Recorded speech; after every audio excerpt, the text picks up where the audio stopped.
La innovación musical siempre se enfrenta con el obstáculo del inajuste acústico a las costumbres estéticas establecidas en las redes neuronales del público contemporáneo.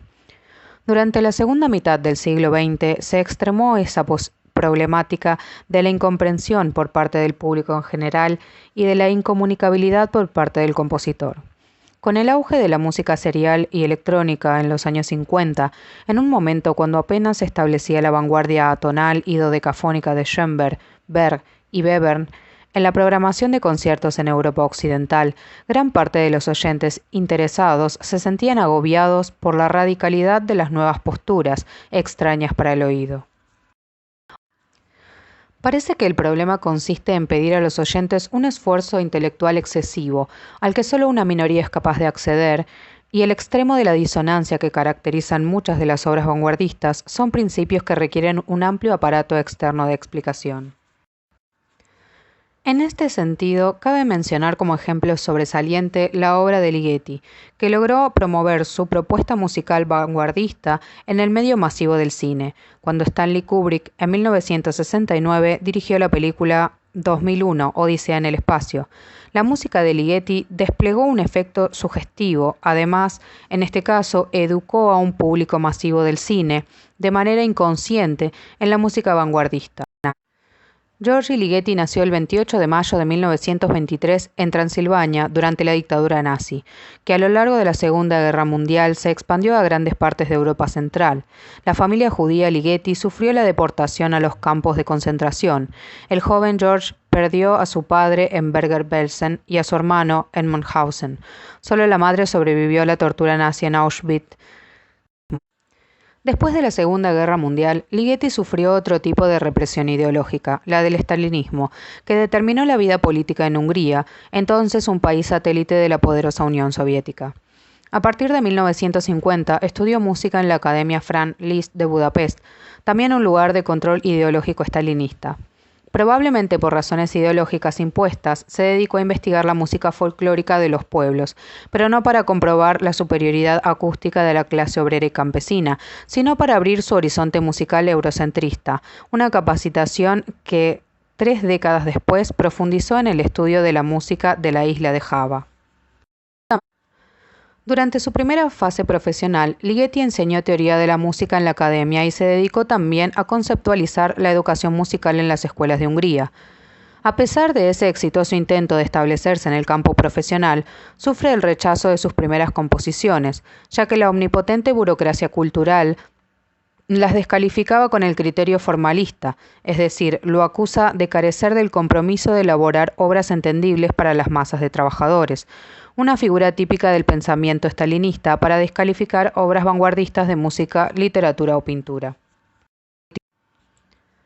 Cuando en 1956 una insurrección popular en contra del sistema político húngaro falla por la intervención militar soviética, Ligeti, a la edad de 33 años, toma la decisión de emigrar a Europa Occidental, primero a Viena, luego a Colonia y Hamburgo. A partir de su fase como exiliado en Viena, Ligeti empezó a dedicarse con pasión y escrupulosidad a la música moderno-vanguardista occidental, que tuvo un gran auge en la República Federal de Alemania durante los años 50, posiblemente también por la codificación política, parecida al arte abstracto, de una supuesta expresión de libertad. Uno de los centros donde se reunieron compositores musicales de la entonces vanguardia fue el Estudio de Música Electrónica, la estación de radio del estado de Renania del Norte-Westfalia, en Colonia. También la ciudad de Darmstadt y el pueblo de Donaueschingen ofrecieron en estas décadas de la posguerra en Alemania Occidental importantes foros para producir y estrenar nueva música. En 1961, a la edad de 38 años, György Ligeti, en las jornadas musicales de Donaueschingen, finalmente se abrió paso como estrella de la vanguardia con la obra clave Atmospheres. Siguió una carrera exitosa culminando con la condecoración Pour le Mérite para la Ciencia y el Arte en 1975 y el nombramiento como miembro asociado de la Academia de Bellas Artes en París.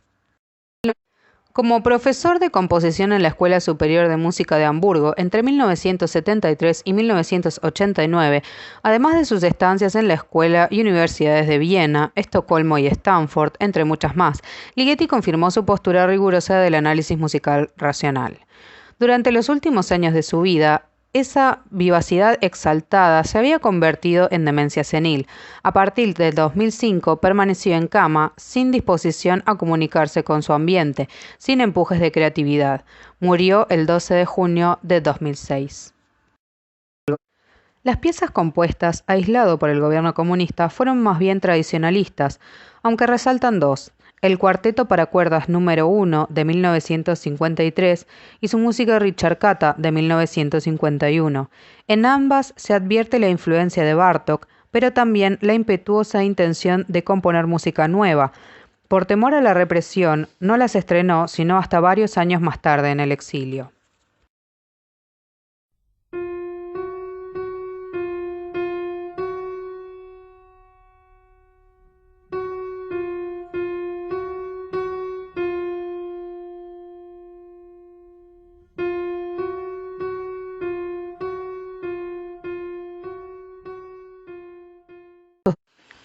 De su periodo en los cursos Darmstadt y su estudio de la música electrónica datan sus dos únicas obras electrónicas, Glissandi de 1957 y Articulation de 1958.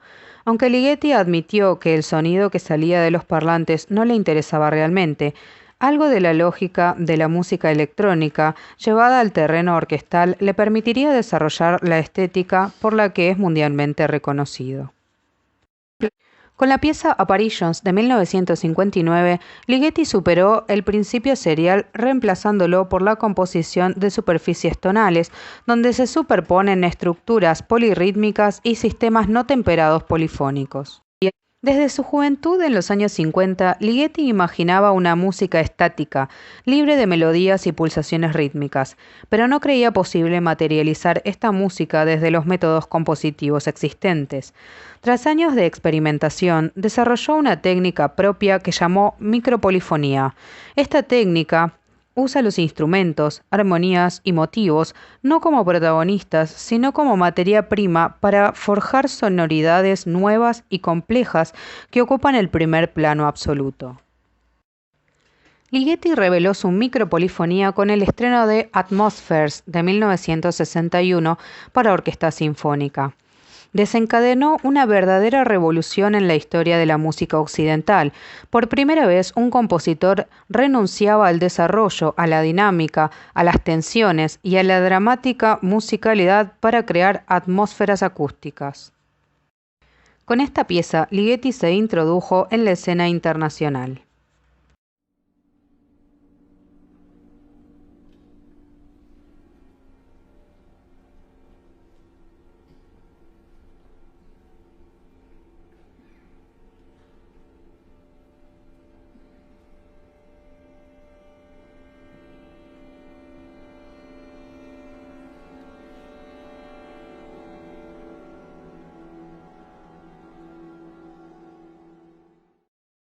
En 1962 compone Poema sinfónico para 100 metrónomos.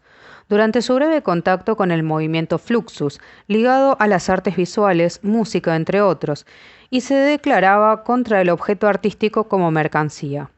Para su ejecución se requieren 10 intérpretes, cada uno encargado de 10 de los 100 metrónomos. Se les da cuerda al máximo y se ajustan a distintas velocidades. A la señal del director se inician de manera simultánea. A medida que a los metrónomos se les va la cuerda, se va deteniendo y la periodicidad en el sonido se hace perceptible y se puede distinguir un metrónomo de otro. Ligeti consideraba esta obra una crítica de la situación musical contemporánea.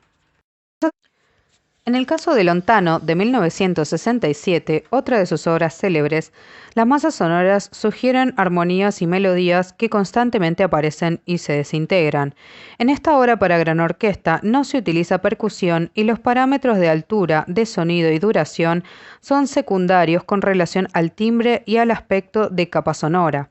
En palabras de Ligeti, lo que está escrito es la polifonía, aunque lo que se escucha es la armonía.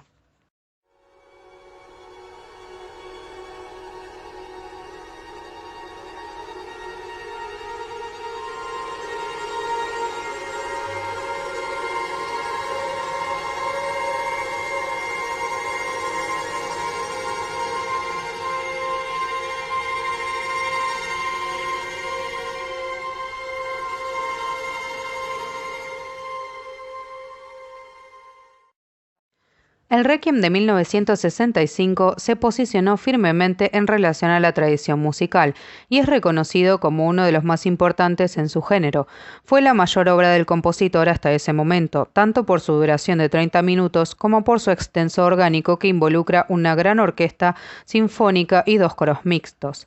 Entre sus 4 movimientos resalta un frenético Kyrie en el que Ligeti se armó de todo el poder acústico y expresivo de la micropolifonía para componer un entramado coral.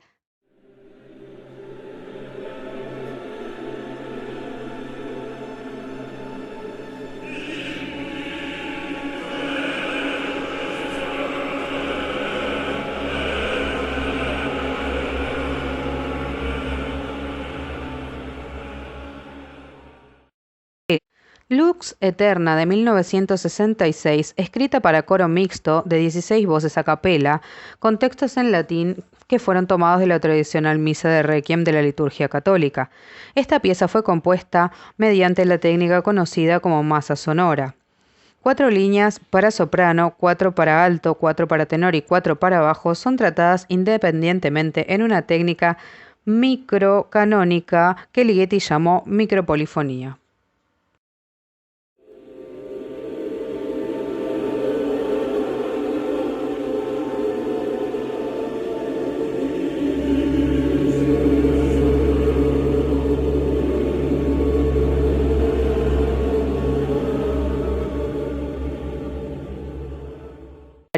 También en 1966 compone el concierto para violonchelo y orquesta, obra que le dedicaría al violonchelista Siegfried Palm, quien la estrenó. El concierto está escrito para violonchelo solo, con una pequeña orquestación de flauta, oboe, corno inglés, 2 clarinetes, clarinete bajo, fagot, corno, trompeta, trombón, arpa y cuerdas, y consta de 2 movimientos. Ligeti evita la escritura virtuosa habitual en un concierto solista, y también el instrumento tiene un papel casi disociado de la orquesta. En 1978, Ligeti habría presentado al público su trabajo creativo con el tema de la inevitable muerte con la ópera Le Grand Macabre, una obra grotesca, quijotesca, cuyo protagonista es la muerte. Consta de 2 actos y libreto del propio compositor. Desde su breve obertura se mezclan sonidos rítmicos de bocinas de auto hasta el pasacaglia final que parodia el clasicismo. Esta ópera está cargada de ironía y ambigüedades. Se alternan gritos y eructos con momentos de intensidad expresiva y duetos amorosos al estilo de Monteverdi. Hay pocos duetos, coros e intermedios instrumentales, varios pasajes para voz, pero no arias propiamente dichas.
Wendungen und kurven.